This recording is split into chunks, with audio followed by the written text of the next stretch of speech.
지능이란 행위자가 생존이라는 궁극적인 목표 하에 세상으로부터 학습한 인과 지식을 토대로 이미 경험했거나 경험하지 않은 새로운 환경이나 작업의 미래 예측을 통해 의사결정을 시뮬레이션 함으로써 완벽하지는 않지만 상대적으로 최적화된 경로를 통해 주어진 목적을 성취하게 해주는 계산 메커니즘이다.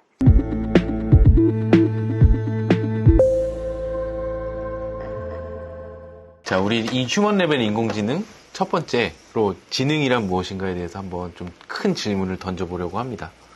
예, 그야말로 진짜 저희가 이 인간의 어떤 지능을 말하기 전에 이 지능에 대한 정의를 먼저 해야 될 것 같아서 무슨 내용을 준비를 해야 될까 생각하다 보니까 결국에는 과거부터 어떤 정의를 해왔는지를 생각을 안 할 수가 없더라고요. 그래서 어떤 범위까지 우리가 얘기를 해야 될까 생각하다가 우 교수님이 교수님 되시기 전에 임상 심리학자로서 이미 활동을 이미 병원에서도 하시고 그래서 이 지능을 바라보시는 교수님만의 어떤 관점이 있으실 것 같아요. 역사의 그런 지식도 있으실 것 같고 그래서 그것을 좀 얘기를 들어봤으면 합니다. 네, 제가 이제 사실 그 병원에서 정신과 이제 대학병원에 있는 정신과에서 3년 동안 그 임상 심리학자로서 일을 했었는데 그때 사실 굉장히 많은 지능 검사를 실시를 했었습니다.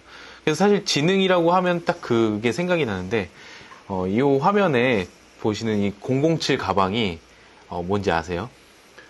저는 이걸 보면서 무슨 얘기를 하시려고 그러시는지 되게 궁금하더라고요. 이게 사실 그 임상 심리학자들이 제일 많이 가지고 다니는 가방입니다. 이 안에 이런 이제 웩슬러 지능 검사 세트가 다 들어 있습니다. 그래서 항상 저거를 가지고 다니면서 이제 마치 환자들을 보기 전에 이제 그걸 딱 가지고 이제 하나씩 꺼내면서 이제 검사를 실시하게 곤 했었죠. 그래서 이 그 웩슬러 지능 검사라고 하는 거 안에 굉장히 많은 종류의 이제 지능 검사 그 종류들이 여러 요소들이 포함되어 있는데 뭐 예를 들어서 주의력, 이해력, 단기 암기력, 추론, 수리, 공간 지각, 인지 속도, 이해력 등등 이런 굉장히 다양한 종류의 이제 지능을 검사하는 그런 게 어떻게 보면은 말씀하신 대로 역사에 이제 따라서 이렇게 계속 지능에 대한 정의가 바뀌었기 때문에 지능을 어떻게 측정하느냐의 문제로 또 굉장히 그 생각을 해볼 수가 있습니다. 그래서 이 검사를 해서 저희가 뭘 했었냐면 나이대에 맞춰서 이제 그 놈이 있어요. 그 규준 점수가 있어서 이 나이대에는 이 정도는 실력이 있어야 이제 평균이다. 혹은 좀 더 잘하는 실력이다. 이렇게 해서 100점을 기준으로 이제 100분율로 이렇게 표시를 했었고요. 근데 이걸 하면서 이게 정말 지능을 제대로 측정하는 건가 하는 생각이 좀 고민이 많이 됐던 것 같아요. 왜냐면 지능이란 게 굉장히 복잡한 걸 텐데 이렇게 단순하게 검사로 이 1시간 정도 걸리는 검사로 이게 되나 했었는데 뭐 그래도 아직까지 많이 이제 실시가 되고 있고요. 이 웩슬러가 가장 많이 쓰이는 검사인가 보죠. 그렇죠. 이제 그 임상 장면에서는 그러니까 병원에서 그러니까 간이로 하는 거는 꽤 많잖아요. 뭐 인터넷에도 보면은 저희 아이들도 막 하고 하던데 어떻게 보면은 제대로 공인된 정말 검사는 이게 맞죠. 예. 그리고 이제 표준화가 엄청 많이 잘 되어 있는 이제 검사라고 보시면 됩니다.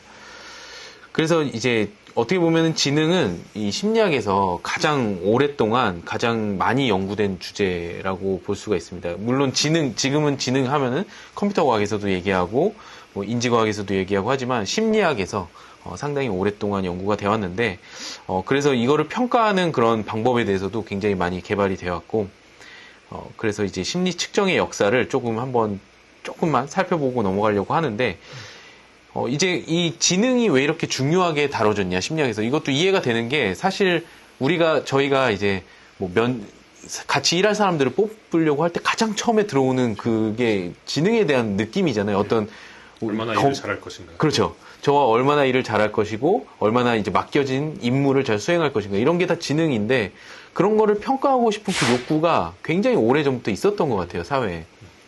근데 상당히 재밌는 거는 이게 어떻게 좋은 방향으로 갈 수도 있고 나쁜 방향으로 갈 수도 있다는 건데 아주 간단하게만 한번 좀 이거에 대해서 좀 제가 조금 조사를 해봤습니다. 이제 가장 처음으로 가보면 이 그림 보신 적 있으시죠? 예. 되게 그 역설적으로 저렇게 인지 기능에 대해서 알려고 하는데 저 두개골에 저렇게 네. 다 마킹을 해놓은 그런. 이게 어떻게 보면 이 지능을 생각할 때 이렇게 일찍부터 인간의 뇌에 대해서 관심을 가졌던 것 같아요. 프란츠 거리라고 하는 분이 프레놀로지라고 하는 한국말로는 골상학인데 이거를 통해서 이제 이때 이 당시에는 어떻게 생각을 했냐면 브레인에 뇌에 이제 이 각각의 장소에 다 담당하는 그런 기능들이 있다라고 했었고요. 그래서 faculty라는 말을 했었고 그 different faculties들이 이제 이 뇌의 모양을 보면 외부에서 보는 모양을 보면 이게 어떻게 발달이 됐는지 그 정도를 알 수가 있다라는 그런 이제 이론의 근거에서 이제 이런 게 있었던 거죠. 보시면은 이게 어떤 그 소설에서 나왔다고 하는데 그 당시 프레놀로지 그 그룹 소사이어티가 있었대요. 거기에 있는 어떤 분이 이제 그린 건데 이제 그 그린 게 이제 소설을 쓰면서 거기 사파처럼 이제 그려진 건데 이게 지금 범인을 찾고 있는 장면입니다. 네, 범인을 찾고 있는 장면인데 범인을 어떻게 찾냐면 이렇게 뇌를 이렇게 뜯어보면서 물론 이렇게 분리하는 건 아니지만 뇌의 모양을 그려보면서 지금 이 골상학의 그러니까 모양으로 이 사람의 지능 혹은 성격 이런 것까지도 알아보려고 했던 약간 시도인 거죠. 근데 지금 생각해보면 이게 얼토당토 안 한 얘기 같지만 이게 사실 또 긍정적인 평가도 받습니다. 어떤 평가냐면 신경과학이나 심리학에 그러니까 이전까지는 지능이라고 하는 게 되게 형이상학이었던 거죠. 인간의 인지기능, 생각 이런 게 다 형이상학에 속해 있던 건데 이거를 심리학이나 생물학의 영역으로 가지고 왔다라는 이제 좀 평가를 받고 있고요. 그 다음에 또 뭐 그레이 매터의 중요성 이런 것도 이분의 어떤 기여라고 하더라고요. 그리고 멘탈 펑션, 멘탈 패컬티 뭐 이런 용어를 또 이제 만드시기도 했다고 하고 그래서 이제 뭐 이 어떤 지능의 문제를 이 생물학의 문제로 가지고 왔다. 이제 그 영역으로 가지고 왔다는 이제 평가를 받습니다. 중요한 일을 했네요. 네, 생각보다 네. 중요한 일을 했는데 네, 모든 과학이 항상 이렇게 처음 스텝은 굉장히 콜스한데 점점 이런 관점을 한번 처음 여는 게 중요하다고 생각합니다. 그래서 명과 암이 같이 공존하고 있는 이제 그런 거고 프레놀로지는 지금도 약간 뭐 비꼴 때 많이 쓰잖아요.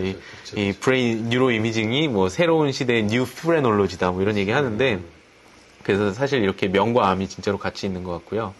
그 다음에 이제 되게 중요한 사람이 이 허버트 스펜서인데 이 허버트 스펜서는 그 서바이벌 오브 더 피티스트라는 그 적자 생존이란 말 만든 분이고요. 근데 이분이 보니까 대단한 분이더라고요. 또 1800년대 말에 벌써 이 Principles of Biology라는 책도 쓰셨고 Principles of Psychology라는 책도 쓰셨고 뭐 굉장히 다양한 분야의 책을 쓰셨어요. Principles of something이라고 해서 그래서 보니까 Principles of Psychology에 이미 이렇게 지능을 디파인을 하셨어요.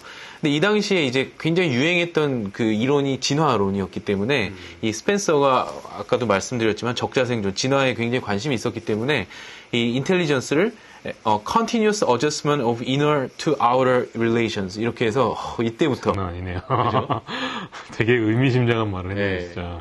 그래서 안에서부터 바깥에 어떻게 보면은 바깥 세상과의 관계를 맺는 거를 계속적으로 적응해가는 과정이라는 그런 지능의 어떤 관점을. 이런 분들 보면 참 신기한 게 이걸 혼자 생각하셨을까? 네, 그러니까.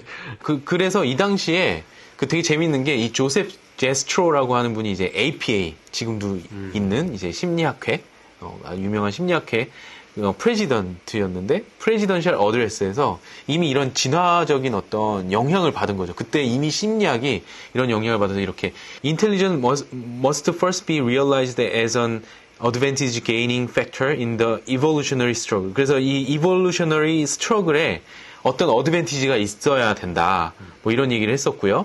그리고 저기 보시면 not mainly a conflict of tooth and nail. 그래서 이런 피지컬한 어떤 것들, 뭐 클로우나 플릿니스 뭐 이런 피지컬한 것뿐만이 아니라 a war of wits. 그래서 뭔가 이 지능을 가지고 뭐 skill and cunning 이런 strategy and foresight. 그래서 벌써 이 어떤 전략과 이 미래를 보는 어떤 예지력 이런 것들이 얼마나 중요한지 이게 그리고 진화에 관련된 어떤 굉장히 서바이벌에 관련된 거라는 거를 이제 이 프레지던셜 어드레스에서 1901년에 했다고 합니다. 그리고 그 다음에 이제 중요한 인물이 프란시스 갈톤. 갈톤에 대해서 좀 아시나요?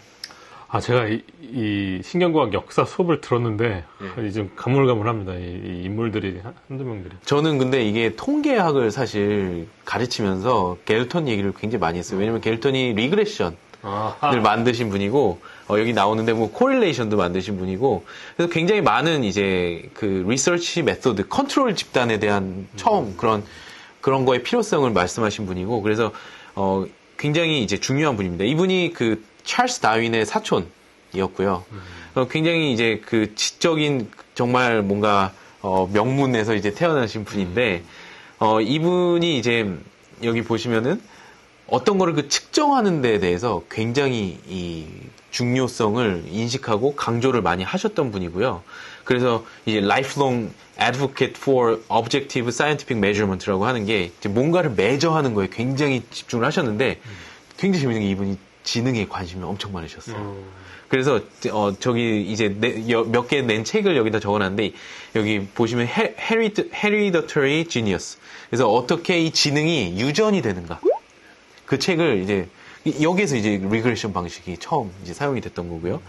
그 다음에 Inquiries into Human Faculty and Its Development라는 책에서도 이제 It is needless for me to speak here about the differences in intellectual power between different men and different races. 그래서 다른 사람이 다 지능이 다르다. 이런 거에 집중을 하셨던 분인데 이제 이분의 이제 이론들이 조금 이제 그 이후에도 나오지만 유제닉스, 우생학에 조금 사용되는 여기 different races. 네, 그런 기초를 좀 제공하시게 됐어요.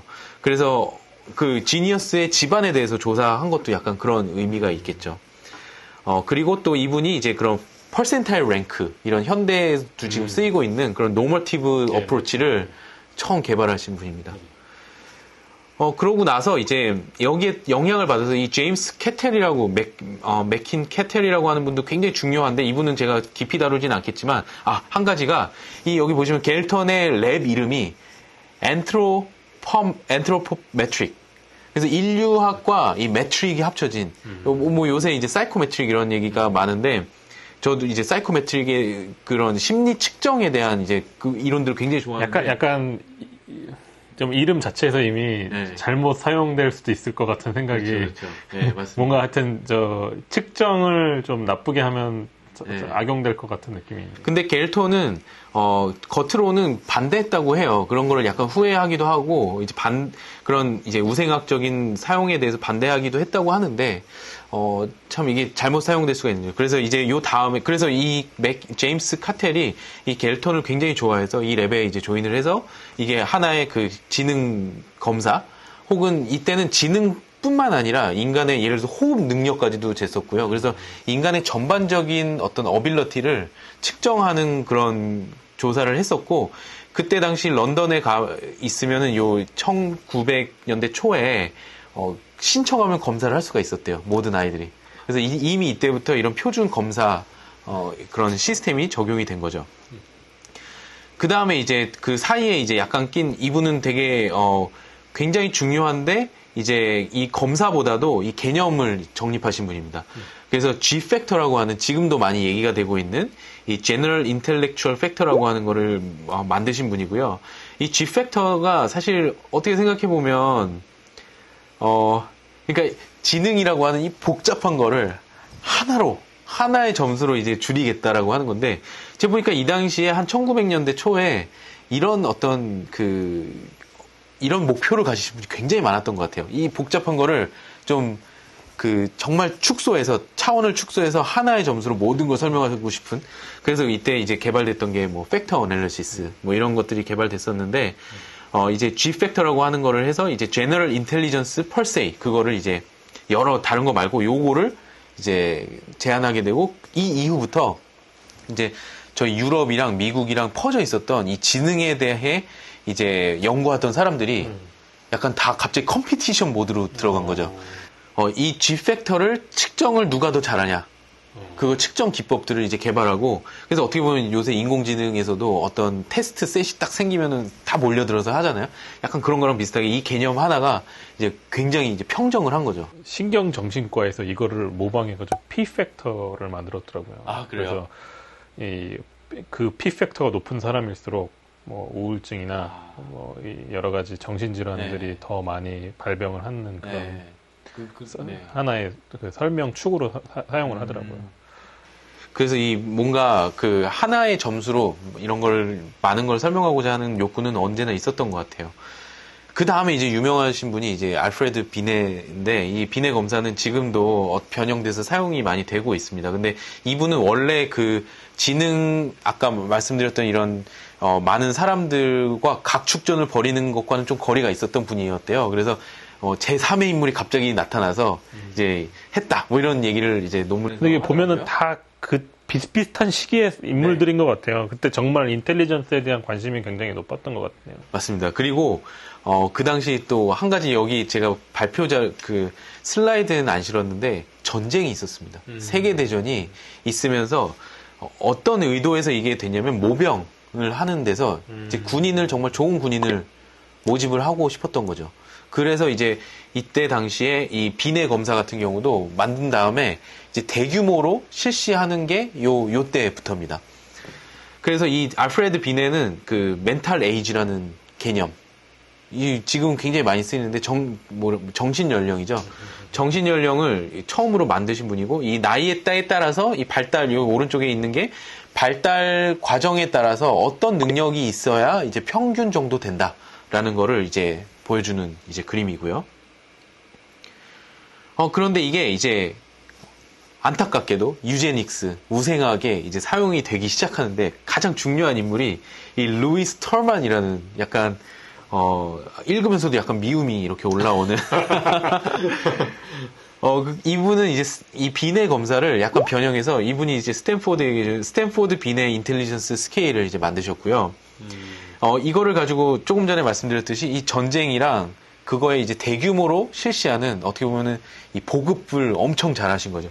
그래서 이 오클랜드 익스페리먼트라는 거를 했는데, 이때부터 이제 학생들에게, 저건 이제 학생들한테 학교에 쫙 실시를 해서 학생들을 이제 다른 그룹으로 이렇게 묶는 것들을 했는데, 처음 시작은 좀 뭐 선한 의도였다고 해요. 그래서 뭐 가장 맞는 수준의 교육을 좀 주고 싶고 그랬는데, 이제 점점 가면 갈수록 이제 여기 오른쪽에 그림에서 보시면 알겠지만 클래스 A, 클래스 B, 클래스 C 이렇게 해서 학생들을 다 나눠버리는 그런 역할을 하게 됐고, 그래서 밑에 이분이 이제 feeble mindedness 이런 말을 이제 코인하신 분입니다. 만드신 분이고, 그래서 뭐 하여튼 뭐 굉장히 안 좋은 말들을 많이 한 거죠. 그 당시에 이제 센터, 이런 거를 검증하기 위한 센터가 있었더라고요.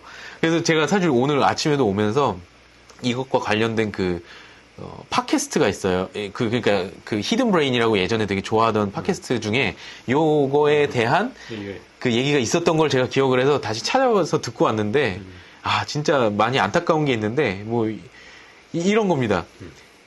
이 책이 이제 보시면은 Sterilization for Human Betterment, 사람을 더 좋게 만들기 위해서 불임을 시켰던 거죠. 보시면은 A summary of results of 6,000 operations in California between 1909년에서 1929년 사이에 6,000건의 불임 시술이 있었던 겁니다. 이 캘리포니아에서만 이랬고요.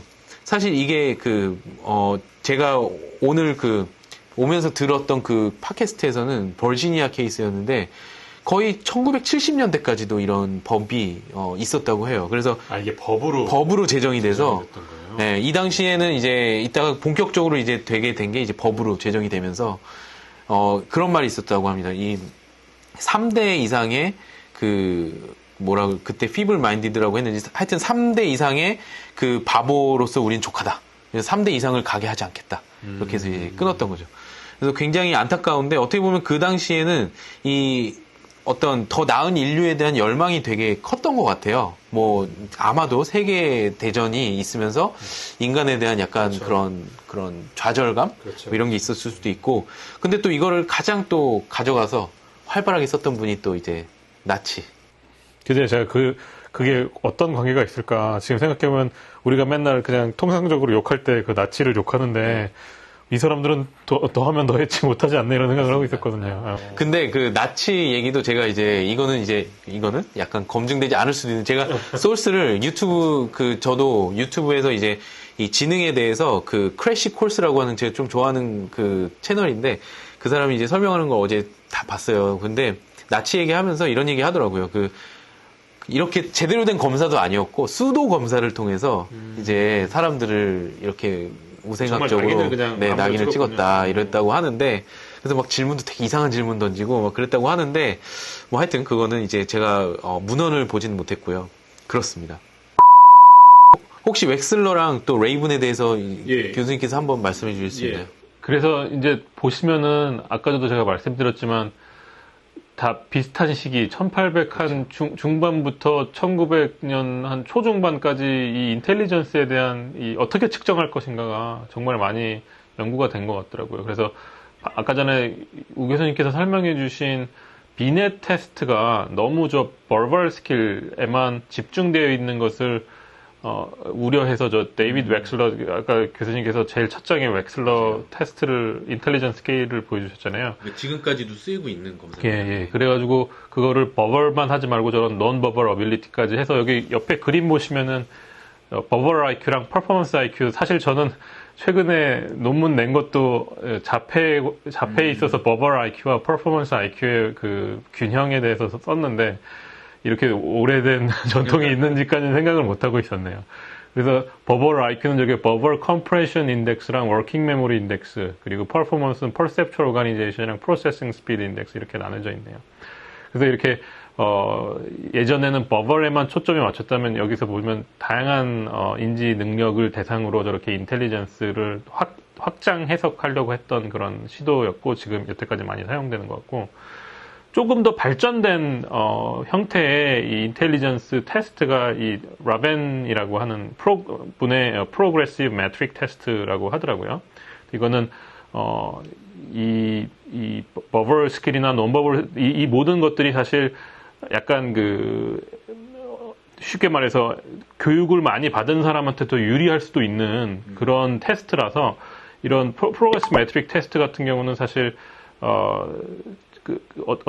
정말 패턴 레코니션 능력들을 더 보는 그런 테스트인 것 같아요. 그래서 여기 보시면은 이런 어떤 규칙을 스스로 파악할 수 있는 그런 문제 형태를 주고 다음에 나올 수 있는 그런, 이거 어떻게 보면 사실 지금도 많이 SNS 하시다 보면 이런 좀 재밌는 글들 보셨을 거라고 생각하는데 이런 류의 어떤 패턴 레코니션 능력을 측정하는 그런 테스트로서 지금 저희 이미징계에서는 좀 휴먼 커넥턴 프로젝트라고 좀 크게 하는 프로젝트들이 있는데 거기서도 이 프로그레시브 매트릭 테스트를 사용을 하더라고요. 그래서 요번에 사실 이 강의를 준비하면서 이런 테스트가 정말 이렇게 역사가 깊었구나라는 생각을 다시 하게 되었습니다.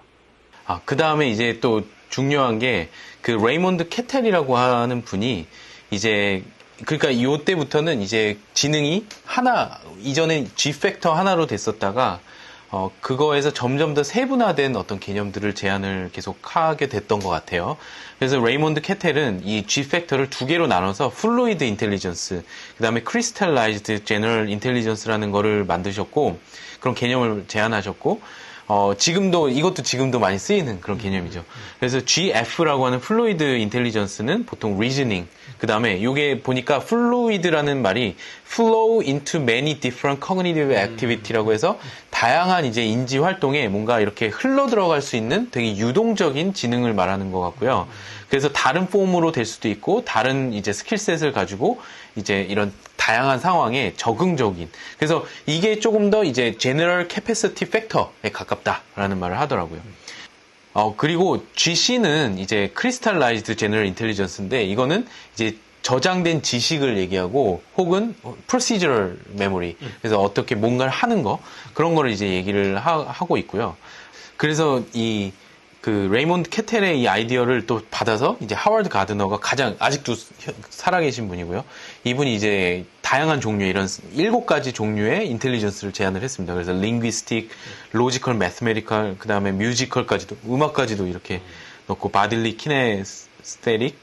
그래서 뭐 저도 이거 보면서 나는 바디는 좀 떨어지는 것 같고 뮤직은 조금 괜찮은 것 같고 뭐 이런 식으로 좀 생각이 들더라고요. 그다음 되게 재밌는 건 인트라퍼스널도 있어요. 그게 뭐냐면 자기 자신에 대해서 내성하는 능력, 뭐 이런 것도 넣어놨더라고요. 그리고 이제 뭐 또한 이제 굉장히 유명한 개념이죠. 저희 나라에도 이제 아마 지금 지금 이 영상을 보고 계신 많은 분들은 이미 이 용어가 있을 때 태어나셨겠지만, 이게 저희 어릴 때 이모션 인텔리전스, EQ 막 이런 거 막 엄청 났었거든요. 그래서 그런 개념이 또 이제 새롭게 나타났던 1900년대 아마 말에 나타났던 것 같아요. 저 한 초등학교, 중학교 때 나왔던 것 같은데, 하여튼 뭐 그래서 EQ, 이모셔널 인텔리전스도 이제 그런 개념들이 나왔습니다. 여기서 보면 저 제목에 있는 저 멀티플 인텔리전스가 좀 의미가 있는 것 같아요. 왜냐하면 과거에서 좀 하나의 어떤 능력에만 초점을 맞췄다가 이제 조금 인텔리전스에 대한 연구가 많이 좀 고도화되면서 인텔리전스가 절대로 하나로 규정될 수 없는 것을 사람들이 이제 다 깨닫고 여러 가지 측면의 어떤 인지 기능들을 한꺼번에 다 테스트를 해서 그것으로 뭔가 저렇게 G 팩터를 만들려고 하는 것 같고, 그래서 이게 사실 보면은 인텔리전스를 정의한다는 것 자체가 참 어렵다는 생각이 들었어요. 보면서. 네, 정말 진짜 어려운 것 같아요. 그래서 제가 이 문헌을 보면서 그 테이블 하나가 이제까지 역사적으로 어떻게 지능을 정의해 왔는지 쫙 정리해 놓은 게 있었는데, 그거 읽는 데만 해도 막 1시간이 걸릴 정도로 정말 지능의 정의가 굉장히 복잡하고 다양할 수 있다는 거를 이제 좀 저도 발견한 시간이었습니다. 예, 그래서 여태까지 교수님, 저희가 멀티플 인텔리전스 여러 가지 지능을 요소를 다 고려한 그런 인텔리전스 정의에 대해서 좀 봤는데, 제가 요 슬라이드를 한 장 더 준비했어요. 뭐냐면 인간에서 인텔리전스를 정말 테스트를 잘 하려면 어떠한 요건들이 필요한가? 또 그러니까 거꾸로 얘기해서 이런 것들을 다 충족시키려면 정말 어떤 합리적인 인텔리전스 테스트가 만들기가 얼마나 어려운지를 좀 얘기를 드리려고 슬라이드를 준비를 했는데, 첫 번째로 계속 반복할 때마다 이 같은 서브젝트에서 계속 일관성 있는 어떤 인텔리전스 측정이 가능해야 된다라는 게 첫 번째고, 두 번째는 이 테스트를 시행하는데 걸리는 시간에 따라서 그 인텔리전스 스코어가 바뀌면 안 된다는 또 두 번째 특성이 있고, 세 번째는 보통 이렇게 인텔리전스를 테스트하는 테스터와 또 테스티가 있는데, 그 둘 간의 상호작용에 의해서 어떤 바이어스가 되면 안 된다는 것. 누가 인터뷰를 해도 비슷한 또 유사한 스코어가 나와야 된다는 그런 조건이 있고, 사실 네 번째가 굉장히 좀 어려운 주제인데, 인텔리전스가 사실 여러분들께서 생각해 보시면 문화와 뗄래야 뗄 수 없는 개념인 것 같아요. 왜냐하면 그 각 내가 어떤 문화에 살고 있냐에 따라서 인텔리전스에 대한 정의가 당연히 달라질 수밖에 없거든요. 그래서 사실 제가 보면 여러 문건들이나 이런 걸 보면 문화에 정말 인디펜던트한 인텔리전스 정의가 있을까? 전 솔직하게 잘 모르겠어요. 그래서 이런 것도 이슈인 것 같고, 다섯 번째로 이거는 이제 한 목적적인 측면인데, 정말 어떤 내가 인텔리전스의 한 측면을 내가 테스트하고 싶다면 그걸 정말 테스트하는가? 그래서 이것을 약간 간접적으로 얘기할 수 있는 것들이 같은 인텔리전스 스코어에서 실제로 다른 행동적인 측면으로 발현되는 것들이 많은데, 예를 들자면 제가 여기 아래도 써드렸지만, 여기서 보시면은 이렇게 인텔리전스 스코어가 예를 들어서 내가 어떤 하나의 스코어를 측정을 했을 때 그게 만약에 아카데믹 퍼포먼스에 영향을 미칠 수 있잖아요. 그럼 이 아카데믹 퍼포먼스도 여러 개가 있을 수 있는데, 그런 퍼포먼스에 이렇게 일관적으로 계속 높고 낮음의 정도가 비슷하게 나오는지를 따라서 그 테스트가 한 목적적인가 아닌가를 얘기할 수 있고, 여섯 번째로 중요한 것이 여태까지 저희가 계속 얘기 드렸던 그런 앞 슬라이드에 있었던 인텔리전스 정의나 스코어들은 테스트는 사실 스태틱한 바뀌지 않는 어떻게 보면 트레이트 같은 그런 특성을 갖고 있는 것에 반해서 저희가 간과하고 있는 것이 사실 이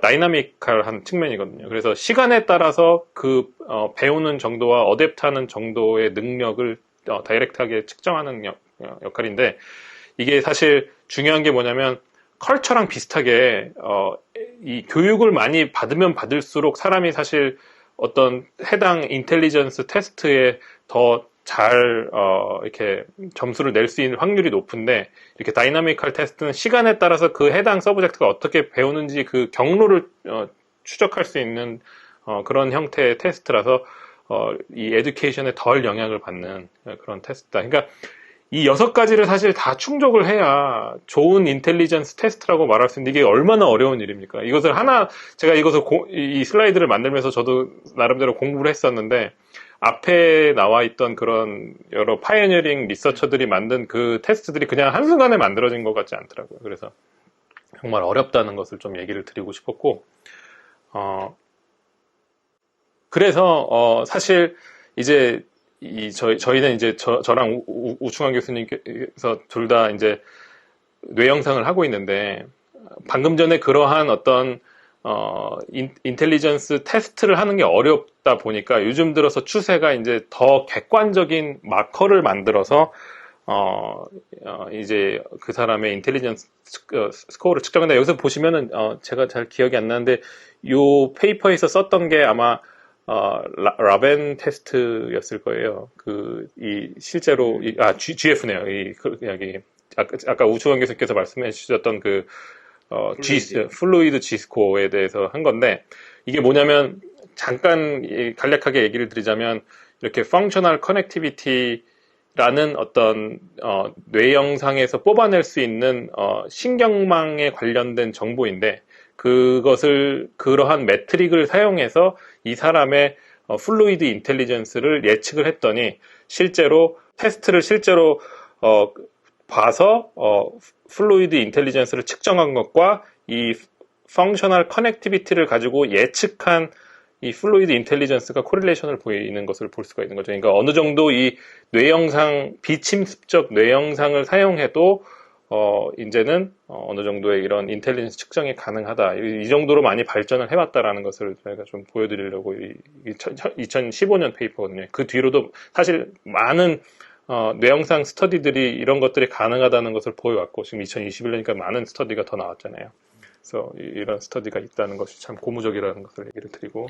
근데 한 가지만 말씀을 드리면, 저도 이 스터디 되게 좋아하는 스터디고, 또 이 연구자도 굉장히 좋아하는데, 지금 공동 연구도 하고 있고 한데, 사실 이렇게 지능을 하나로 이렇게 이 하나의 점수로 옮겨서 GF라는 하나의 점수로 만들어서 그거를 예측하는 글쎄요, 이 뉴로이미징 마커가 얼마나 유용할까? 뭐 이런 사실 의문이 드는 것 같아요. 왜냐면 지금 방금 말씀하셨듯이, 그리고 지금부터 설명해 주실 지능이 정말 복잡다단한 그런 걸 텐데, 그래도 과거에 하여튼 이런 어떤 하나의 점수로 리듀스 하려고 노력했던 그런 것들이 현재까지도 이미 사용되고 있다. 아직까지도 사용되고 있다는 것을 좀 말씀드리고 싶었어요.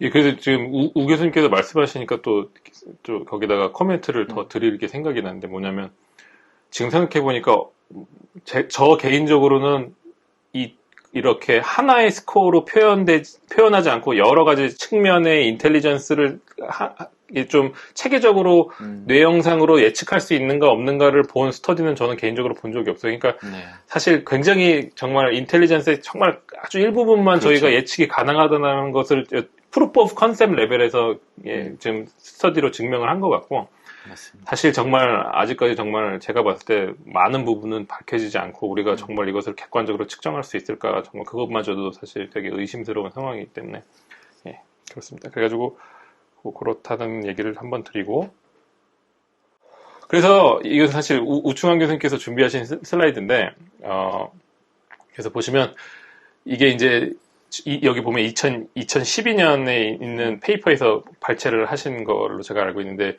이렇게 수많은 사람들이 과거에 보시면 1855년부터 시작해가지고 최근까지 정말 이렇게 이런 인텔리전스에 대한 정의가 다양하게 이루어졌는데, 이것을 이제 앞으로 남아있는 시간 동안 저희가 조금 한번 중요한 정의를 좀 알아보고자 합니다. 그래서 나오냐면, 제가 이제 여기서 보시면 10가지 서로 다른 이런 휴먼 인텔리전스에 관한 정의를 갖고 왔는데, 제가 하나씩 조금 좀 읽으면서 한번 의미를 파악하도록 할게요. 첫 번째가, 인텔리전스는 아주 펀더멘탈한 패컬티다. 그래서 이것이 만약에 변경되거나 부족했을 경우에는 우리 실제 삶에 굉장한 영향을 미치게 되고, 그것들을 이제 조금 더 일상적인 생활의 텀으로 바꾸면 judgment, 판단, 네. 또는 good sense, practical sense, initiative, the faculty of adapting oneself to circumstance, 뭐 이런 식으로 표현한다고, 아까 이게 우구 교수님께서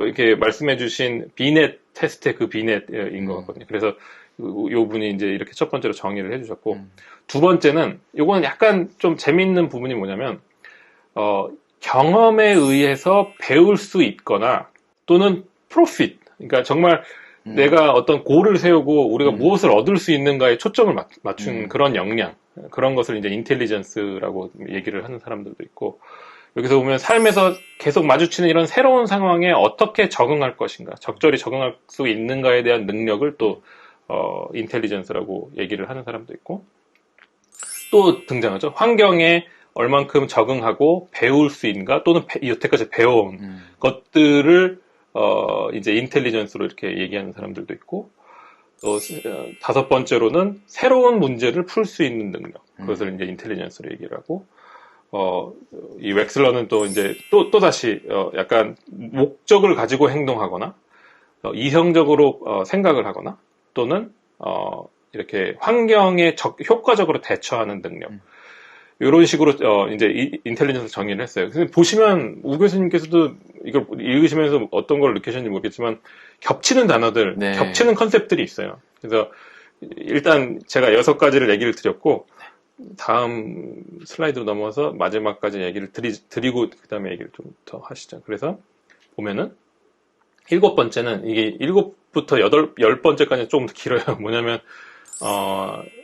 어떤 복잡한 생각을 이해하고, 또 역시 또 환경에 효과적으로 적응하고, 경험으로도 배우고, 또 어떤 추론을 할 수 있고, 또는 생각을 통해서 장애물을 극복할 수 있는 그런 것들이 이제 APA에 이제 정의된, 어떻게 보면 되게 역사가 있는 네.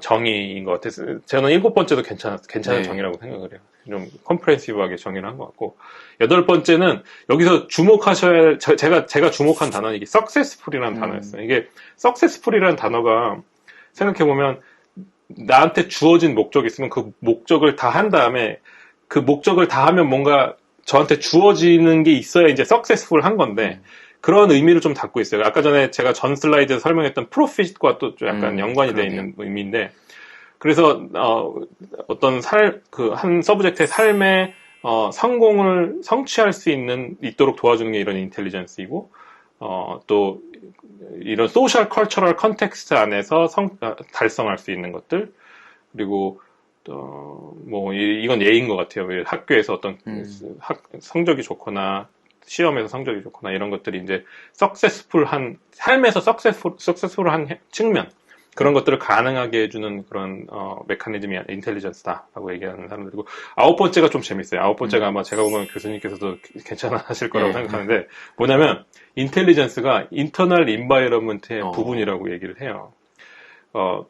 그런데 그게 뭐냐면 그 행위자와 익스터널 인바이러먼트 사이의 인터페이스를 통해서 보여지는 인터널 내부 환경의 부분이라고 하고, 그게 다 똑같은 것이 아니라 어떤 태스크가 주어지냐에 따라서 다 다르게 발현되는, 그래서 인터널 인바이러먼트의 한 부분이라고 이렇게 표시를 했는데, 이게 사실 이걸 처음 들으시는 분들은 이 의미가 함축된 바를 이렇게 몸소 못 느끼실 건데, 앞으로 저희가 이제 얘기를 드리는 그것을 다 같이 따라와서 제가 나중에 이 부분을 다시 따서 다시 한번 여러분들께 보여드릴 테니까, 그때 어떻게 의미가 또 새롭게 다가오냐 한번 보시면 참 재미있을 것 같습니다. 네, 그래서 이분이 누군지 굉장히 궁금해지네요. R.E. 스노우. 그러게요. 스노우라는 분이 참 궁금해지네요. 이 굉장히 오래전부터 정말 특별한 생각을 하셨던 분들이 요즘 들어서 정말 많은 것 같아요. 제가 생각해보면.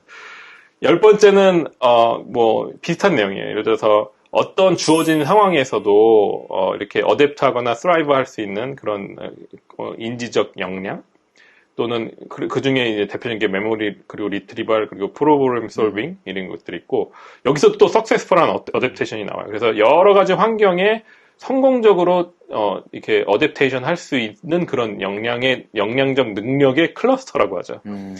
이게 보면은 그냥 어댑테이션이 아니라 정말 내가 갖고 있는 고를 성취해서 내가 궁극적으로는 아마 생존이겠죠. 생존에 더 도움이 될 만한 어떤 결과를 얻는 그런 석세스풀한 그런 것들을 얘기를 하는 것 같습니다. 여기서는 이제 여태까지 보시면 이렇게 10가지 이렇게 이 대표적인 정의를 봤는데 여기서 보면은 교수님 혹시 좀 공통된 것들이 있는지 한번 보실 수 있으실까요? 아까 말씀하셨던 뭐 environment에 네. 대한 거, 그 다음에 뭐 또 강조해 주셨던 답을 이미 주신 것 네. 같은데 success. 예, 맞아요. 그래서 지금 교수님께서 네. 정확하게 짚으셨는데 여기 파란색이 이제 네. 제가 environment가 나올 때마다 줄을 쳐본 거예요. 그래서 인텔리전스가 이런 어떤 external environment problem situation과 인터랙팅 할 수 있는 어떤 그 개인의 프로퍼티다. 그게 첫 번째고, 두 번째가 succeed 하거나 profit을 얻을 수 있는 능력과 관련된 것. 그리고 이 success profit의 개념이 그 주어진 어떤 오브젝티브나 골의 존재를 의미한다. 그러니까 궁극적으로 제가 봤을 때 생존과 관련된 것이라고 네. 생각을 해요. 그래서 이 두 가지가 진짜 역사적으로 독립적으로 만들어진 정의인데도 불구하고 계속 겹치는 거 보면 이게 정말 어떤 휴먼 인텔리전스의 한 에센스가 아닐까라는 네. 생각이 좀 들었습니다. 그리고 이 마지막 지금 그 implies the existence of some kind of objective or goal 이 말이 어떻게 보면 인간의 목적론적인 그런 뷰를 네. 되게 보여주는 것 같고 사실 저런 뷰가 현대 과학에서는 사실 좀 이렇게 많이 집중하진 않잖아요. 예, 이렇게 맞아요. 굉장히 환원주의적인 어떤 관점을 보다 보니까 목적론적인 그런 관점이 많이 없어졌는데 사실 인텔리전스라는 것 자체가 진짜로 생각해보면 저는 아까 첫 번째 정의 보여주실 때부터 저 프랙티컬 라이프에 사실 확 꽂혔거든요. 그렇죠. 왜냐면 제가 처음에 그 인텔리전스 얘기했을 때, 이거는 인텔리전스란 게 왜 사이콜로지에 정말 중요했냐. 사람들이 같이 일하려면은 가장 중요한 어떤 그 개념이 컨스트럭트가 인텔리전스 아니겠냐라고 그렇죠. 말했던 거가 딱 여기 나타난 것 같아서, 정말, 저희가 어떤 고를 성취해야 되는 어떤 운명적인 그런 거를 좀 함축하고 있는 것 같아요. 진짜로 임플라이가 맞는 말인 것 같아요. 예. 그래서 이렇게 이 궁극적인 골이 무엇인가에 대한 정말 정의가 이것도 생각이 다 다를 수 있지만 궁극적인 어떤 골이 있다면 거기서부터 파생되는 세부적인 목표들이 이제 우리 인생에 가득 차 있잖아요. 네. 그런 것들을 잘 하나씩 성취하고자 할 수 있도록 만들어준 어떤 계산 메커니즘이 인텔리전스 아닐까 이런 생각을 좀 해봤습니다. 그래서 이제 여태까지 말씀드렸던 건 사실 휴먼 인텔리전스에선 잘 맞는 정의들 같아요, 제 생각에. 네. 근데 이런 것들이 종간 정말 또 적용이 될 수 있는 정의인가를 한번 생각해 볼 수도 있잖아요. 왜냐하면 결국에는 인텔리전스라는 한 개념으로 우리가 한 개념을 깨끗이 파악하고 싶은 건데 이 문제는 뭐냐면 보시면은 애니멀에서 인텔리전스를 정의하는 게 정말 어려운 게 첫 번째로 이런 동물들 사이에서 퍼셉추얼과 코그니티브 캐패시티가 다 다를 수 있잖아요. 예를 들어서 뭐 쥐 같은 경우는 시각이 아니라 후각이 훨씬 더 발달이 많이 되어 있고 뭐 예를 들어서 어떤 동물들은 또 촉각이 더 많이 발달될 수도 있고 그러니까 이러다 보니까 지각과 인지 능력 자체가 다 다를 수밖에 없다. 두 번째는 우리가 테스트를 할 때마다 사실 간과하는 부분이 뭐냐면 우리는 랭귀지가 있어서 언어라는 측면이 있어서 이 테스트가 어떻게 시행해야 되고 어떤 의미인지 실제로 테스트를 하는 사람에게 적절하게 전달할 수 있는데 동물에게는 이렇게 할 수가 없는 거죠. 그러다 보니까 이런 reinforcement learning 유형의 어떤 가이던스가 필요한데 이게 항상 워킹하지도 않고 참 쉽지 않은 그런 장애물인 것 같아요. 세 번째로는 뭐 당연히 그렇지만 이런 두 가지 이유에 의해서 어떻게 테스트를 만들어야 될지 또는 실제로 어떤 것을 타겟해서 테스트를 만들어야 될지 이게 불투명해지는데 예를 들어서 인텔리전스가 뭐 아까 전에 말했지만 어떤 궁극적인 목표를 성취하고자 하는 건데 생존과 관련된 거를 만약에 그런 식으로 바라보자면 총 자식의 숫자도 인텔리전스의 한 측면으로도 바라볼 수 있잖아요. 만약 그렇게 했을 때 이제 박테리아가 인텔리전스가 가장 높다라는 그런 결론에 다다를 수도 있죠. 극단적으로 얘기하자면. 그러니까 이게 사실 얼마나 코에 걸면 코골이, 귀에 걸면 귀걸이의 개념으로 또 생각이 될 수 있어요. 그러니까 이런 것들이 참 쉽지 않다는 것을 제가 좀 보여드리고 싶었고, 마지막으로 아까 전에 사실 첫 번째 것과 좀 연결돼서 센소리, 모토, 모티베이션 시스템이 다 종간 달라서 거기에서 바이어스가 나타났습니다. 그러다 보니까 휴먼처럼 애니멀 레벨에서 사실 휴먼도 그냥 한 종이라고 생각하면 그 종에 타겟된 종에 맞춰진 인텔리전스 스탠다드가 있는 건데 애니멀로 내려와서도 똑같이 해야 될 것 같아요. 뭐 개에서는 개, 소에서는 소, 뭐 파충류는 파충류, 뭐 여러 가지 정말 어떻게 보면 생존에 관련된 그런 필수적인 요소들이 다 서로 각자 다른 그런 종간들에서 정의를 다 다르게 해야 되지 않을까. 그래서 예를 들자면 좀 단순한 생물학적 메커니즘을 갖고 있는 동물은 동물일수록 훨씬 더 서바이벌과 이런 에센셜 인포메이션 프로세싱에 좀 더 초점을 맞춰서 인텔리전스를 정의를 해야 되지 않나 그런 얘기가 좀 문헌에 있었습니다. 이런 문헌도 다 사실 문헌이 있으니까 한번 자세히 찾아보시면 될 것 같습니다. 한마디만 코멘트를 더 드리자면 정말 다른 동물이라고 할 때 그 동물의 어떤 인지적인 능력이나 어떤 센서들도 분명히 그러니까 어떤 종류의 정보를 처리하냐도 중요한데 그 제가 딴 데서도 얘기하는 니치의 문제가 그 각각의 동물이 차지하고 있는 그 니치가 되게 다른 것 같고 거기에서 중요한 정보의 종류가 굉장히 다른 것 같고 해서 그런 것들이 결국 이 인텔리전스가 약간 인터널 인바이러먼트라고 한 거가 굉장히 지금 이렇게 또 머릿속에 남는데 그런 거를 정의할 때 굉장히 중요한 어떤 그런 정말 인바이러먼트 니치에서 어떤 정보를 나에게 렐레번트한 정보를 가지고 쓸 것인가 이런 게 다 진짜 중요하겠네요. 그래서 정말 니치에 따라서 지능이 달라지는 그럴 것 같아요. 네. 그런 면에서 한 가지 되게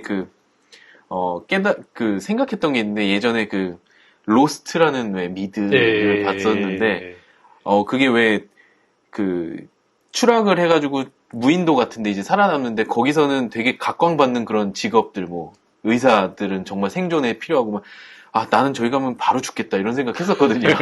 여기서 좀 똑똑해서 그랬을지 몰라도 저런 환경에 가면 나는 그냥 다음날 죽겠구나 이런 생각을 많이 했었는데 약간 그런 어디서 어떻게 살아갈 거냐 이게 문제가 되게 중요하다는 생각이 드네요. 교수님께서 니쉬 얘기를 해주셔서 또 머릿속에 들었던 생각이 뭐냐면 사실 이 천적 관계가 있잖아요 동물에서는. 네. 그러다 보니까 각자는 서로 다른 니쉬를 갖고 있어도 서로가 서로에게 또 영향을 미치지 않을까 이런 생각도 들어요. 그래가지고 어떤 동물한테는 예를 들어서 어떤 측면이 인텔리전스로 정의를 해야 되는 반면에 다른 동물에서는 그건 사실 필요가 없고 또 다른 자신의 천적을 어떻게 피할 수 있느냐 또 이런 것들이 진짜 서로 이렇게 물리는 그런 인텔리전스 관계가 있지 않을까 이런 생각도 좀 하게 되네요.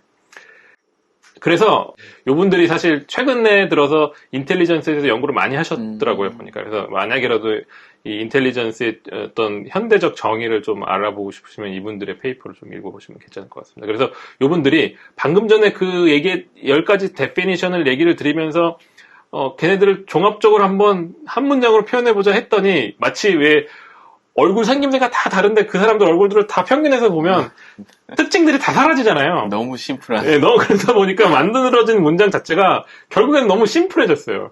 근데 이제 재밌었던 건 뭐냐면 이렇게 심플한 문장을 적어놓고 이게 사실 심플하지 않다고 얘기를 하면서 이제 그 뒤에 어떤 논문의 내용들이 재밌어서 제가 갖고 왔는데 한번 일단 읽어보시면 인텔리전스는 어떤 측정 매저냐면은 다양한 환경에서 주어진 골들을 성취할 수 있는 에이전트의 능력이다. 이렇게 얘기를 했는데, 이게 그냥 읽으면 당연히 누구나 저런 얘기를 할 수 있지. 이렇게 얘기를 할 수 있잖아요. 근데 각각의 단어들이 사실 되게 방금 전에 말씀드렸던 10가지 데피니션을 어떻게든 담으려고 했는 것 같아요. 그러니까 이 사람들의 주 목적은 뭐였냐면, 어떤 인텔리전스의 한 문장을 만들면서 서로 다른 여러 가지 정의에 위배되지 않으면서 그러면서 조금이라도 의미를 담을 수 있도록 만들다 보니까 이렇게 되게 어떻게 보면 그렇게 막 특색 없는 문장이 돼버린 것 같아요. 근데 사실 생각해보면 이분들이 이제 주목했던 단어들이 있어요. 이게 뭐냐면 첫 번째가 에이전트, 그다음에 두 번째가 골, 그다음에 와이드 레인지 인바이러먼트. 이 세 가지에 아주 어떻게 보면 정말 담아내고 싶은 이 문장이 정말 사실 하고 싶은 말이 굉장히 많은 문장이에요. 에이전트는 예를 들어서 여러 가지 측면에서 생각해 볼 수 있는데, 아까 좀 말씀드렸듯이 종간의 에이전트가 다른 의문을 얘기할 수도 있고, 그런 행위자로서의, 뭐 이게 로봇이냐, 또는 이게 정말 몸이 필요 없는 그냥 AI의 존재인가, 뭐 이런 특성에 따라서 에이전트의 정의도 다 다를 수 있고. 두 번째로, 골은 이건 정말 수많은 서로 각자에게 주어진 골들이 많기 때문에 이 골을 또 어떻게 세우냐에 따라서 또 인텔리전스의 정의가 다 달라질 것 같고, 골과 또 떼내야 뗄 수 없는 것들이 주어진 환경. 그렇죠. 환경적 조건이 정말 이 인텔리전스를 정의하는 데 있어서 절대 빠지면 안 되는 이런 조건인 것 같아요. 사실 이 세 가지가 다 들어가 있어서 이게 뭐 이렇게 특색이 없는데 또 그렇다고 틀렸다고 말할 수 없는 그런 네. 약간 이상한 문장이 되는데, 그럼 이거 정말 이게 충분한가, 또 다른 데피니션이 없는가, 이분들이 조금 더 조사를 했어요. 그래서 조금 더 현대에 나온 정의를 조금 더 제가 말씀을 드릴게요. 첫 번째는 여기서 이제 보시면 멘탈 캐패빌리티가 나와요. 아주 일반적 멘탈 캐패빌리티가 나오는데, 그 중에서도 추론, 계획, 문제를 풀고 또 추상적으로 사고하고, 그 약간 보면 어떻게 보면 아까 전에 그런 환경적 요건이나 목적을 넘어서 조금 더 정말 고인지 기능에 초점을 맞추고, 그리고 또 이 사실 learn from experience가 그냥 의미가 아니라 어떤 이런 세상의 어떤 인과관계를 추론하는 그런 능력들을 강조하려고 했던 거 아닌가, 이런 생각이 좀 들고. 그래서 보면은 이런 개인적인 동물과 인간의 존재들이 주어진 목표에 어떤 행동에 관련되어 있는가를 아는데 정확하게는 모르고 딥리 이게 그냥 100% 최적화된 건 아닌데 그냥 어느 정도 휴리스틱한 면으로 아는 거고, 그리고 많은 데피니션들이 이렇게 사이콜로지스트들에 의해서 이렇게 정의가 되는데, 사실은 indefinable 한 것들의 어떤 많은 데피니션들이 이런 사이콜로지스트를 통해서 됐고, 첫 번째로 그 중에 하나가 뭐냐면 새로운 상황을 충족시킬 수 있는 능력, 그리고 새로운 리스폰스에 의해서 또 배우는 능력, 이게 첫 번째고, 두 번째는 아까 전에 말씀드렸듯이 그런 어떤 관계를 파악하거나 또는 이런 abstractness, 또 컴플렉시티, 또는 이 두 가지 관계를 다 측정할 수 있는 약간 정말 고인지 능력.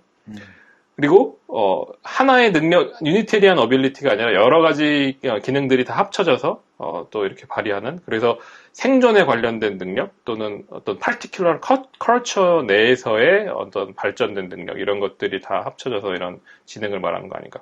또 이제 abstract thinking을 수행할 수 있는 능력, 그리고 지식을 위한 캐패시티, 또는 이 knowledge process들을 위한 능력. 그러니까 약간 여기서 요 여러 가지 이 정의에서 지금 제가 공통적으로 보는 게 뭐냐면, 어떤 세상으로부터 배울 수 있는 사전 지식들, 세상의 어떤 인과 관계들, 이런 것들인 것 같거든요. 그러니까 보면은 이런 것들도 이 현대에 들어서 더 강조가 됐던 그런 인텔리전스의 정의가 아닌가, 그런 생각이 듭니다.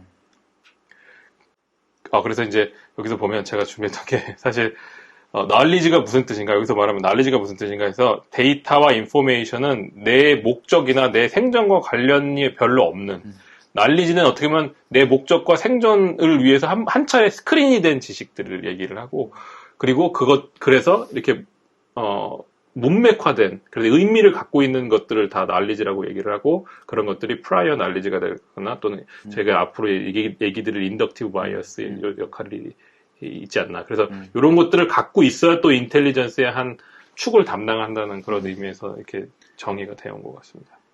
그러니까 어떤 상황에 아주 스페시픽한 정보보다도 뭔가 바이어스 돼 있는, 그렇죠. 나에게 진짜 뭔가 앱스트랙트 된 어떤 추상화된 큰 지식, 틀릴 수는 있어도, 그게 딱 스페시픽에는 틀릴 수 있어도 그런 어떤 큰 지식들을 말하는 거죠. 예, 그러니까 뭐 사실 이전에도 교수님께서 말씀하셨던 것들인데, 예를 들어서 생존과 관련된 어떤 인과관계나 지식 파악은 상황에 따라서 상대적으로 덜 변하는 것 같아요. 그래서 정말 뭐 주어진 상황, 순간순간마다 다가오는 환경은 다 다르지만, 나의 생존을 지켜주는 데 중요한 지식들은 어느 정도 약간 안정화가 돼 있잖아요. 그런 지식들이 이제 인덕티브 바이어스로 계속 넘어와서, 사실 뭐 이제 앞으로도 또 얘기할 기회가 있겠지만, 뭐, 유전체에서 넘어오는 그런 진 인포메이션들이 다 사실은 그런 정보를 다 담고 세대를 거쳐서 넘어오는 거 아닌가. 그러니까 사실 그렇게 따지자면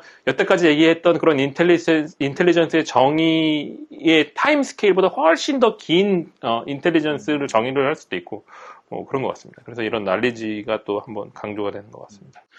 제가 약간 네.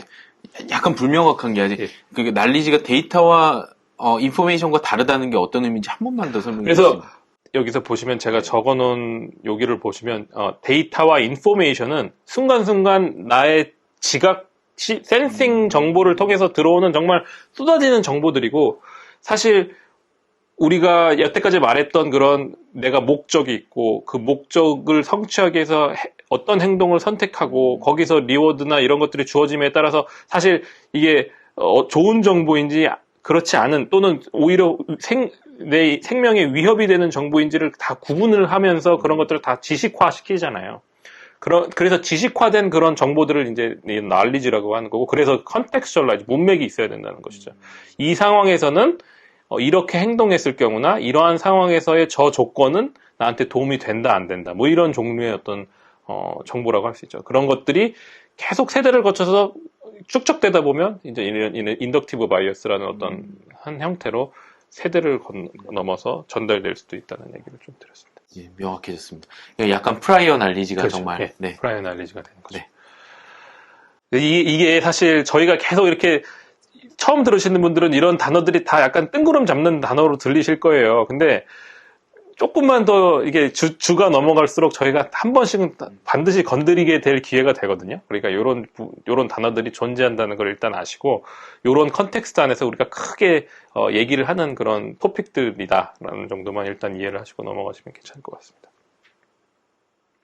그래서 제가 여태까지 나왔던 중요한 키워드들을 쭉 적어봤어요. 그래서 아까 전에 레그 허터 교수님께서 말씀하신 에이전트, 골, 인바이러먼트, 그리고 현대로 넘어서는 abstract thinking, relational structure를 파악하는 능력, 그리고 이런 사전 지식들, 그리고 새로운 상황에 대처하는 능력, 이런 것들이 어떻게든 좀 포함되어야 또 통합적인 인텔리전스를 얘기할 수 있지 않을까 생각이 들어서 제가 그냥 정말 사실은 쓸까 말까 고민을 하다가 일단 우 교수님과 최소한 우 교수님과 동의의 컨센서스를 만들기 위해서 한번 써봤어요. 그래서 저의 생각이고 저의 개인적인 생각입니다. 그러니까 이것에 동의를 안 하셔도 저는 상관없고, 지능이란 행위자가 생존이라는 궁극적인 목표 하에 세상으로부터 학습한 인과 지식을 토대로 이미 경험했거나 경험하지 않은 새로운 환경이나 작업의 미래 예측을 통해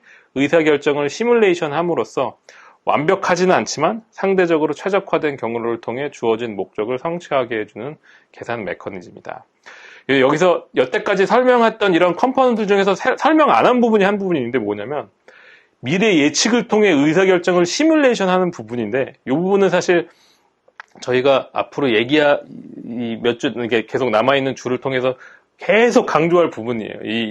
우리 내부 인터널 모델을 통해서 세상을 계속 모델링하고 우리 의사결정을 시뮬레이션하는 이것들은 여기에 없는 것도 아닌 것 같아요. 있는데 이것을 명시적으로 표현을 안 했을 뿐이지 제 생각엔 여기에 여태까지 나와있던 정의들이 다 포함되어 있는 정의라고 생각하거든요. 그리고 완벽하진 않지만이 제 생각엔 조금 중요한 것 같아요. 왜냐면 완벽하면 완벽할수록 제가 봤을 때 덜 범용인 것 같아요. 네.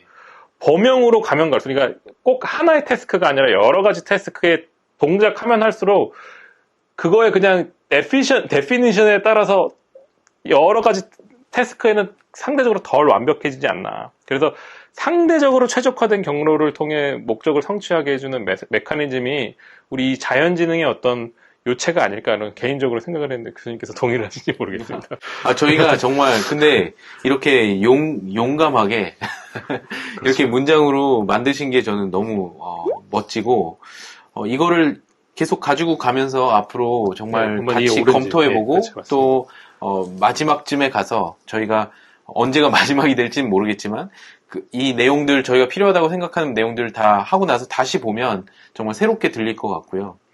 저는 근데 첫 번째 드는 생각은, 질문이 딱 드는데, 정말 미래 예측을 통한 의사결정의 시뮬레이션이 아까 말씀하셨던 어떤 휴먼에게 굉장히 특이한 건지 아니면 동물이나 혹은 더 뭐 단세포 생물에게도 이런 것들이 있을지, 그런 사람들한테는 사람이 아니라 그런 존재들에게는 약간 이 시뮬레이션이 비슷한 의미지만 다른 형태로 나타나는지 혹은 비슷하게 나타나는지 뭐 이런 좀 질문들이 드는데 그렇네요. 네, 한번 같이 좀 얘기해 볼 만한 진짜로 이 주제인 것 같고 저는 대체로는 엄청 동의하고요. 그리고 완벽하지 않지만 그거에 대해서 또 포인트를 집어주셨는데 너무 맞는 것 같아요. 예. 그래서 이제 뭐 정말 개인적인 정이었고 우 교수님 말씀에 정확하게 동감하는데 앞으로 남아있는 주 동안 이 생각이 맞는지 좀 검토를 하면서 제가 또 혹시 알겠습니까? 뒤에 가면 완전 완벽하게 다른 정의를 내릴지 저는 잘 모르겠으나 저는 지금은 이 여태까지 발표했던 내용을 기반으로 제가 한번 좀 적어본 것입니다. 그래가지고 보면 이제 제가 이걸 사실 준비했던 이유가 뭐였냐면 요 첫 번째 요 문장이 이제 그 레그 허터 분의 첫 번째 정의였어요. 그래서 제가 이렇게 여기에 매칭이 되나? 이렇게 봤더니 에이전트는 행위자, 생존이란 궁극적 목표는 골이 있고 또 사실 생존이라는 궁극적 목표부터 나오는 세부적인 목적이 있다고 생각하거든요. 그런 골들이 여기 다 같이 묶여 있던 거 아닐까. 그리고 새로운 환경이 이제 이런 와이드 레인지 오브 인바이러먼트 이런 것으로 나타냈지 않을까 이런 생각을 했고 그러고 보니까 사실은 이분들이 이 레거 앤 허터 분들이 얘기하시는 게 뭐냐면, 이런 환경으로부터 이렇게 쏟아지는 정보는 다 observational information이라고 했고, 그리고 나한테 주어진 고를 성취하기 위해서 내가, 환경한테 다시 시그널을 주는 부분을 액션이라고 청했는데,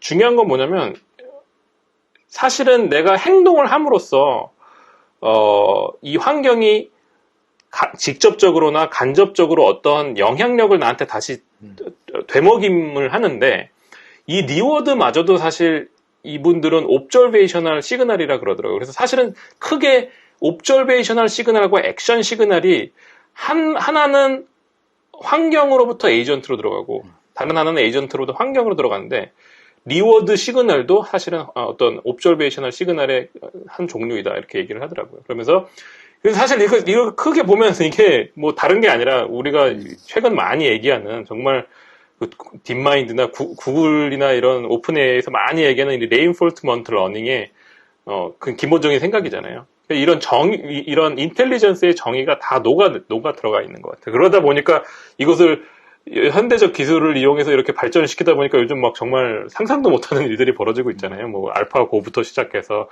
최근 들어서 알파폴드나 그 알파폴드가 막 노벨상에 막 거론이 될 정도로 막 그냥 혁혁한 공을 세우고 있는 것 같은데 레인포스먼트 러닝과 그거 비슷한 종류의 이런 옵티멀 컨트롤 시오리 이런 것들이 이 현대에 들어와서 인텔리전스를 그냥 인공지능, 아티피셜 인텔리전스를 만드는데 혁혁한 어떤 공을 세우고 있는 것이 아닌가 이런 생각이 듭니다. 그래서 이제 저희 수업에서 정말 저희가 앞으로 이 인텔리전스를 어떻게 접근할 것인가에 대해서 제가 조금 간단하게 정리를 해봤는데 저희는 이 인텔리전스가 지금 굉장히 넓은 의미에서 지금 이렇게 다뤄질 수도 있고 어떤 맥락에서 다뤄질 거냐가 되게 중요한 것 같아요. 그래서 심리학적으로도 다룰 수 있지만 저희는 이런 1번 How to improve artificial intelligence 그래서 정말 인공지능의 맥락 하에 이걸 어떻게 개선시킬 수 있느냐의 관점 이 질문을 계속 끊임없이 우리 자신에게 던질 생각이고요. 네. 그래서 이게 꼭 artificial intelligence를 정말 개선시키려는 목적이 될 수도 있지만 사실 인간을 더 잘 이해하고 인간의 마인드가 어떻게 작동하는지를 이해하는데 굉장히 좋은 접근인 것 같아요. 왜냐면 결국에 리버스 엔지니어 우리가 이렇게 지능이 있는 존재를 만들어 봄으로써 이 인간의 지능을 더 잘 이해할 수 있다고 생각을 하고요. 그래서 이런 약간 프랙티컬한 질문을 중심으로 살펴볼 생각이고요. 그 다음에 이 인텔리전스를 오늘 정말 홍 교수님의 출사표를 이제 들었는데, 그게 너무, 좋고, 그거를 이제 그런 어떤 작업들을 계속 해나가게 될 것 같아요.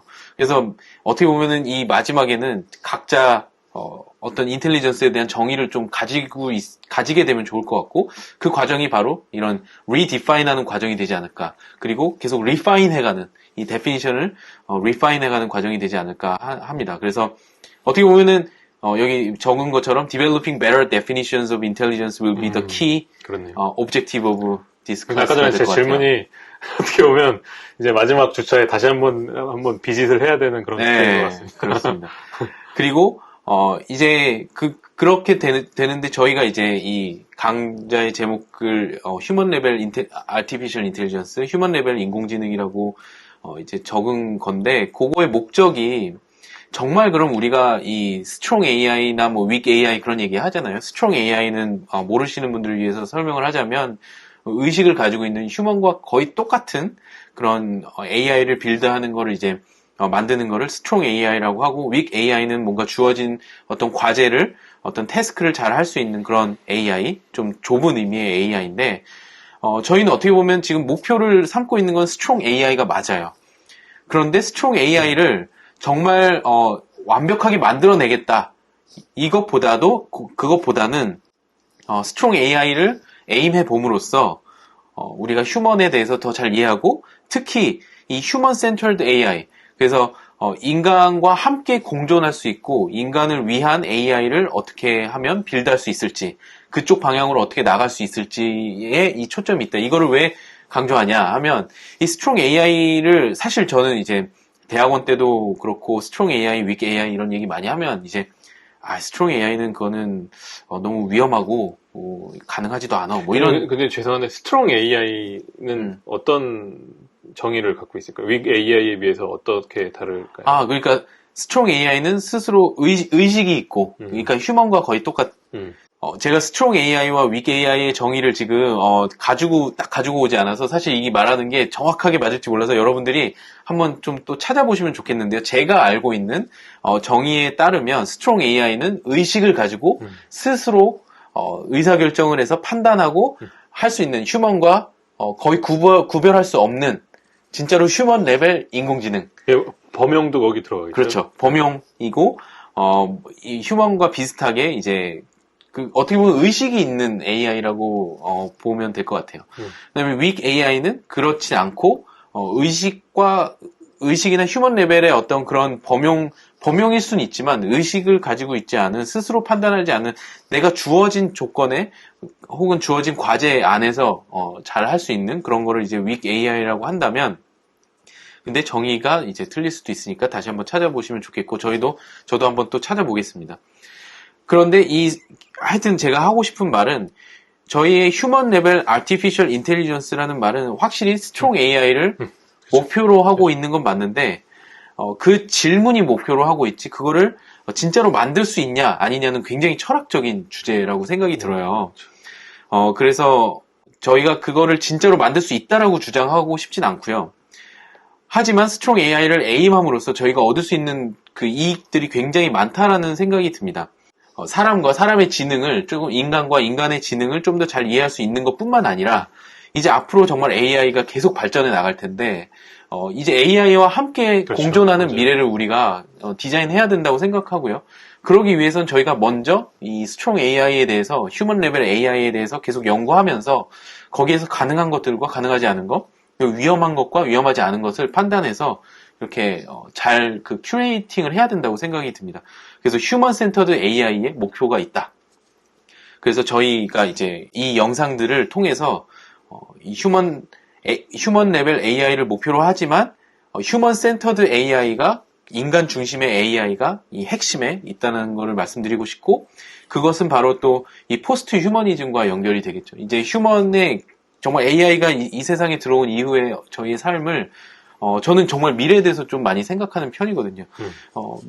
그래서 걱정도 사실 많이 하고, 이 환경에 대한 걱정도 많은데, AI도 사실 걱정하게 만드는 요소 중에 하나입니다. 그래서, 뭐 AI와 함께하는 정말 미래, 그러면 어떻게 에너지를 더 잘 사용할 건지, 그런 것들에 대해서 저희가 좀 또 고민을 풀어나갔으면 좋겠고, 그래서 휴먼 레벨 AI의 골은, 다시 한번 말하자면, 스트롱 AI를 에임하면서 휴먼 센터드 AI를, 인간 중심의 AI를 성취하는 게, 어떻게 보면, 성취하고, 포스트 휴머니즘을 준비하는 그런 게 목표가 되지 않을까. 예. 아니, 그러니까, 그냥 막연히 어떤 공상과학 영화에서 나오는, 이제 어떤 로봇이 우리 인간의 어떤 삶을, 망치지 않을까 이런 수준의 고민이 아니라, 이제 정말, 사실은 그렇잖아요. 사실은 인공지능이라는 어떤 윅 AI는 이미 우리 인생에 다 들어와 있잖아요. 그렇죠.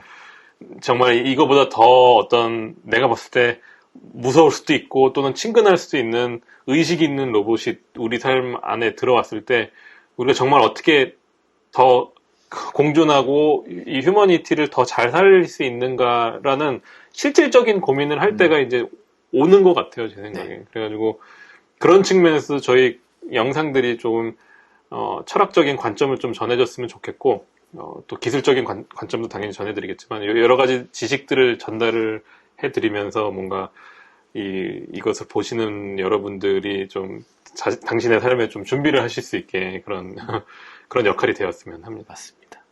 그래서 오늘의 영상 그 내용은, 강의 내용은 이 정도인 것 같고요. 그럼 홍 교수님 혹시 다음 영상에서는 어떤 걸 다루게 될까요?